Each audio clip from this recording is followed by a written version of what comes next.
Nominated rapper and community activist Nipsey Hussle are in a state of shock today. They are mourning the hip-hop star's ultimately and violent death. Nipsey Hussle was murdered in broad daylight outside a clothing store that he owned in South Los Angeles. And he was killed just before he was about to meet with city leaders and the LAPD about reducing gang violence. He is someone who put our community on the map. People thought that our community was just about violence, and Nipsey put a change to that, and he let them know that even though we're from underprivileged communities of poverty, that we can still become something. Social media has been flooded with tributes. Here's a tweet from Issa Rae. Watching Nipsey inspired me to invest and own in our communities. He was a solid man who loved his woman, his family, and his community.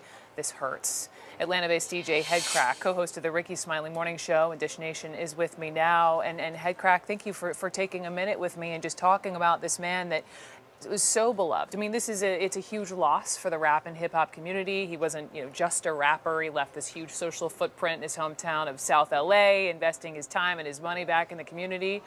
Tell me what you know of him and what impact he had on you. I mean, at the end of the day, there's very few situations where someone's music actually transcends music, Nipsey Hussle's raps and rhymes weren't just words. They were like a call to action for people who listen. And, and you saw it in the tweets and some of the posts that people said. It made people want to do better in their own communities. I mean, you're talking about a brother right here who had the opportunity to leave the area of Crenshaw and Slauson we grew up at. And no, he kept his businesses right there. He was buying up properties on the block, and he was trying to teach and empower people to do the same thing in their respective neighborhoods all around the world. And that is something that, people don't necessarily walk away from business school with, So like investing into yourself and your own community. And he was a big advocate of that.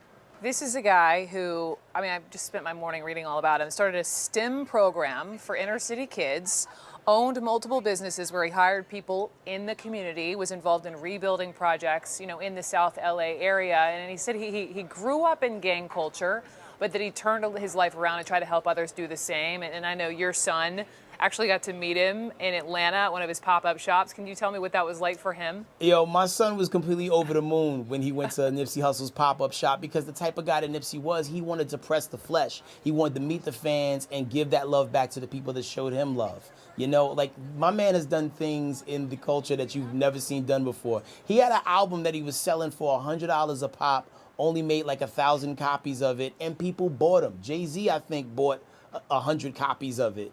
And that's just, that's amazing. Who else was doing that? And my son took a picture with Nipsey Hussle, and he was so frustrated that, he had a stupid expression when he took the photo, but he was still excited that he got a chance to meet his legend. Yeah. And the cool, connectivity point was that was a rapper that we both liked.